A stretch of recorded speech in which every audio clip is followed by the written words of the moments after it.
don't fail to see the beauty of being free. एवढी खरी आहे तू माझी. I just wanna keep you close, so we have to give it one more try. It's like taking over. They're caught up in the race of. अगदी मजेत सुद्धा स्वतःबाबत नकारात्मक बोलू नका. तुमच्या शरीराला त्यातला फरक नाही कळत. शब्द हे ऊर्जा असून ते जादूटोणा सुद्धा करू शकतात. स्वतःशी बोलायची पद्धत बदला, जेणेकरून तुम्ही तुमचं जीवन बदलू शकता. जे बदलत नाही त्याची आपण इनडायरेक्टली निवड करत असतो असं म्हटलं जातं. सकारात्मक विधानं म्हणजेच पॉझिटिव्ह अफर्मेशनबद्दल तुम्ही ऐकलंच असेल. तू करू शकतेस, तू मौल्यवान आहेस, तुझ्यावर प्रेम केलं जातं आहे तुझ्या प्रियजनांकडून. ही काही अगदी पॉझिटिव्ह अफर्मेशनची उदाहरणं.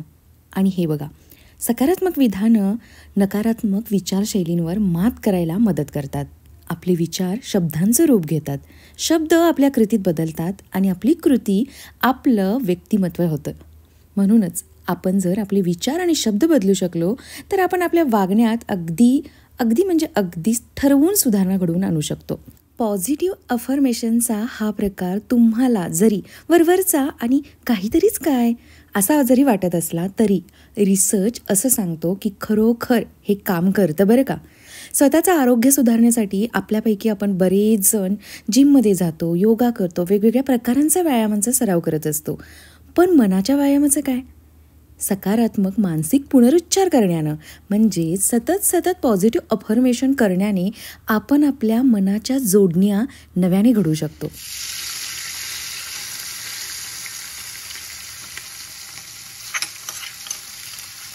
हाय हॅलो नमस्कार, मी शुभांगी तुम्हा सर्वांचे एका नवीन ब्लॉगमध्ये अगदी मनापासून स्वागत करते. जे काही मी बोलले, जे काही सांगितलं तसं सांगण्याचा किंवा तसं म्हणण्याचा अर्थ असा नाही की तुम्ही सकारात्मक वाक्य बोललात, उच्चारलात म्हणजेच पॉझिटिव्ह अफर्मेशन केलं आणि लगेचच तुम्ही तुमच्या प्रॉब्लेममधून, जर का तुम्ही नैराश्यामध्ये असाल तर नैराश्यामधून बाहेर आलात असं होईल नाही. हे अगदीच हास्यास्पद ठरेल, परंतु त्याचा आयुष्यामध्ये आपल्या नक्कीच उपयोग होऊ शकतो. याच्या बाबतीत रिसर्च मात्र उपलब्ध आहे. काय होतं की पॉझिटिव्ह अफर्मेशननी ताण कमी व्हायला मदत होते. आज काय झालं होतं, चक्क 4 वाजता प्रितिशला खूप भूक लागलेली आणि त्याला चपाती भाजी किंवा इतर काहीही खायचं नव्हतं. भडंग तर खायचाच नव्हता बिलकुल, बोर झालं होतं त्याला. मग म्हटलं चल ठीक आहे, काहीतरी छानसं बनवते.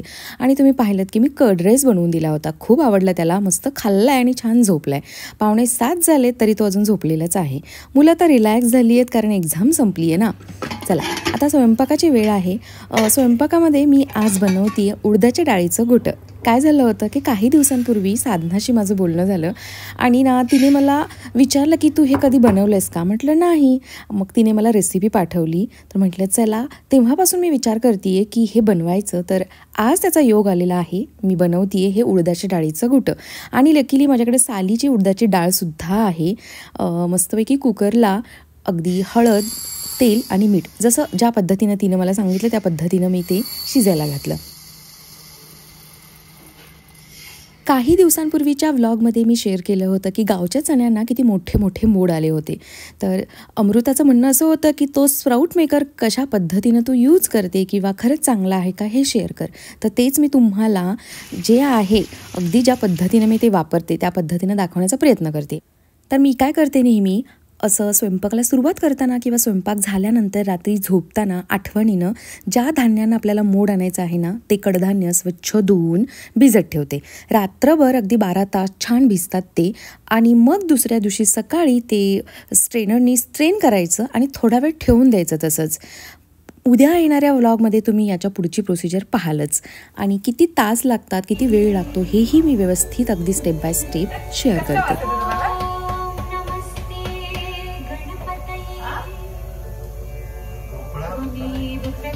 बघू किती नाक आहे तुम्हाला, कशाचा वास आहे, सुगंध आहे सांगा.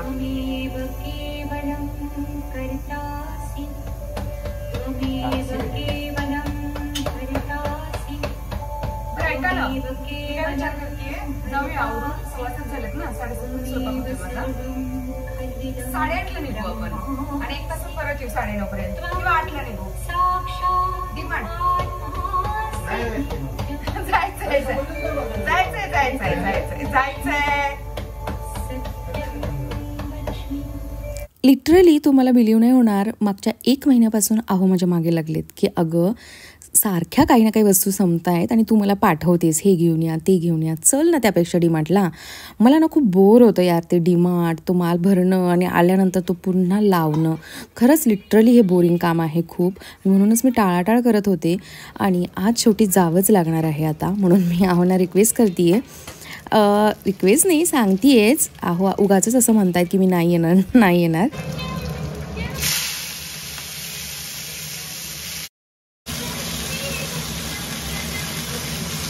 रात्रीच्या आजच्या स्वयंपाकामध्ये भात, उडदाच्या डाळीचं घुटं, भाकरी आणि त्याच तव्यामध्ये केलेली ही ओल्या कांद्याची पात. ही भाजी कोणाकोणाला आवडते नक्की कॉमेंट करून सांगा. मला असं वाटतं बऱ्याच जणांना ही पातीची भाजी आवडत असणार आहे. आणि ही अशी भाकरी झाल्यानंतर तव्यात केलेली भाजी तर अतिउत्तम लागते. डीमार्टला जायचं ठरले. आता जाण्यापूर्वी काय काय संपलंय याची लिस्ट दोघांनी मिळून डिस्कस केली. जस्ट रिकॉल करून घेतलं. लिस्ट तर ऑलरेडी अहोंच्या मोबाईलमध्ये रेडी आहे गेल्या 1 महिन्यापासून. तर चला स्वयंपाक माझा होत आला आहे. आणि हे बघा, शेंगदाण्याचं कूट यामध्ये घातलं किंवा नाही घातलं तरीसुद्धा ही पातीची भाजी छान लागते. पण अगदी थोडंसं मी कूट टाकलेलं आहे, अगदी जास्तही टाकायचं नाही, नाहीतर काय होतं त्या पातीच्या चवीपेक्षा त्या शेंगदाण्याच्या कुटाची चव येते भाजीला, म्हणून अगदी थोडंसं टाकलं. आणि खोबरं, लसूण आणि कोथिंबीरच्या काड्यांची जी काही मी पेस्ट बनवली होती ती आता फोडणीसाठी वापरते आहे. जे काही उडदाच्या डाळीचं मी घुटं बनवते ना त्याच्यासाठी. अगदी अप्रतिम चवीचं झालेलं होतं बरं का हे उडदाच्या डाळीचं घुटं. जर का तुम्ही कोणी ट्राय नसेल केलं तर नक्की करा. आणि हो, तिचं असं म्हणणं होतं म्हणजे साधण्याचं की बाजरीच्या भाकरीसोबत हे खूप छान लागतं, पण आता बाजरीचं पीठ अवेलेबल नव्हतं, ज्वारीचं आहे. तर ज्वारीच्या भाकरीसोबतसुद्धा आम्ही अगदी खूप छान हे एन्जॉय केलं. चुरून खायला फारच मजा आली. आणि थँक्स साधना. होय धनी, हा काय ऑस्ट्रियाचा राजा आहे का? नाही माहिती, काहीच नाही.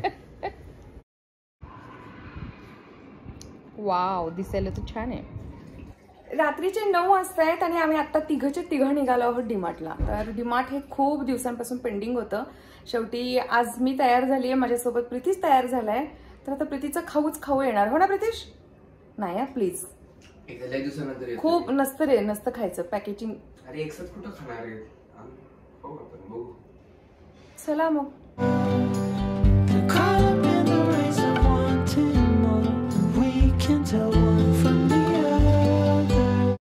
का रिटर्न जायचं आहो? गर्दीच इतकी आहे तर काय करणार, जाऊया ना रिटर्न मग. चला. एक तर मी पोस्टपोन करत इतकं पोस्टपोन केलंय की आता उद्या ना केस धुवायचे म्हटलं तर शॅम्पू नाहीये, कोलगेट संपलं होतं बाहेरून आणलं, अशा बऱ्याच गोष्टी आहोनी आणल्या.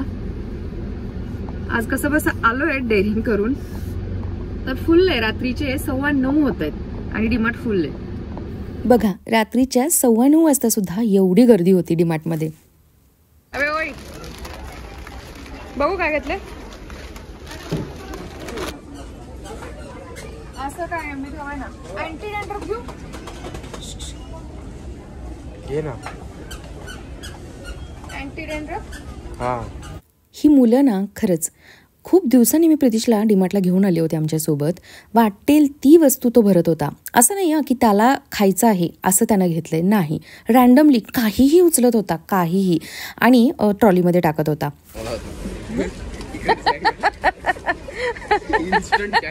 कसला आगाव आहेस रे. बर कोणतं घेऊ यामधलं सांग. हे पुण्यातील सुप्रसिद्ध का हे Puneri cream roll, Malpani, milk made आणि मालपाणीचं घेऊया.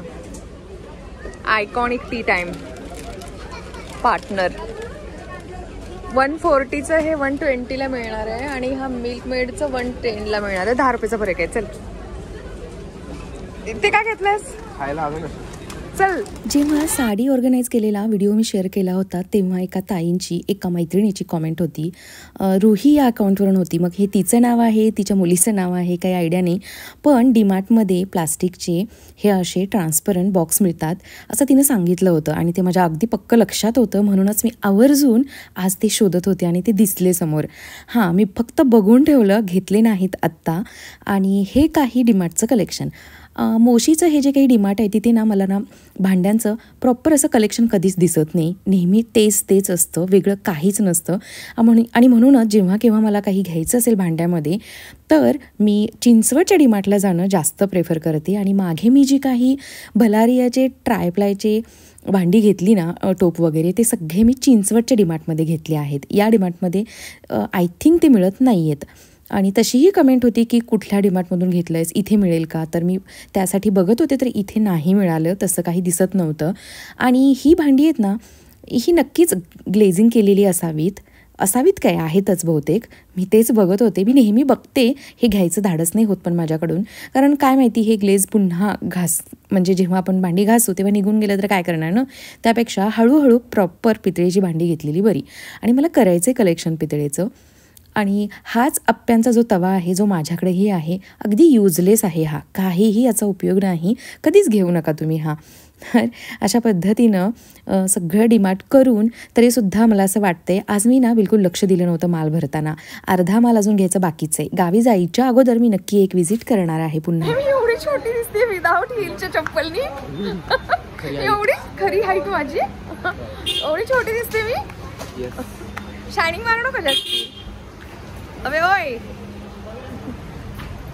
ट्रॉली सोबत मस्ती नको हा प्रितीश, समोरून कार येत आहेत.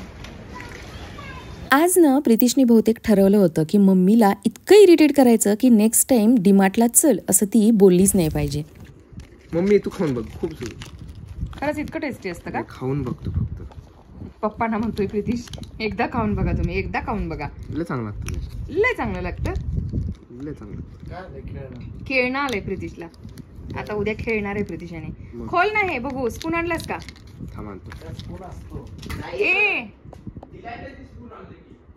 खूप वर्षांनी आज किंडर जॉय घेतलं होतं बरं का प्रितीशनी. हे ना चांगलं नसतं असं ना मध्ये न्यूज यायच्या ना, म्हणून मी बंद केलं होतं हे घ्यायचं. अगदी लहान होता तेव्हा मी त्याला दिलं असेल. अशा पद्धतीने डिमांड झालेलं आहे. प्रितीशने दिला मला त्रास की मम्मी कदाचित तिथून पुढे मला घेऊन नाही जाणार, असं प्लॅनिंग होतं त्याचं. काय प्रितीश? सगळं घेऊन आणतो तू, काढलं एवढं कामाच्या वस्तू आणलेल्या मी. हो ग, माझं कुणाचं ग ते लेकरू. उडीद डाळ आणलेली, मूग डाळ. हो हो हो हो हो, तरी पण मी तुला घेऊन जाणारच. चला मैत्रिणीनं 10:30 होत आहेत आणि आमचं झोपेचा जो काही मोबाईल मध्ये अलार्म सेट केलाय टायमिंगचा तो कधीचाच होऊन गेलाय, 9:30लाच होतो तो. चला याच नोटवरती आजचा हा व्हिडिओ इकडेच एंड करते. उद्या भेटेन अशाच एका छानशा व्हिडिओमध्ये. बाय. व्हिडिओ आवडला असेल तर एक लाईक नक्की करा. चॅनलवरती नवीन असाल तर प्लीज सबस्क्राईब करा. बाय.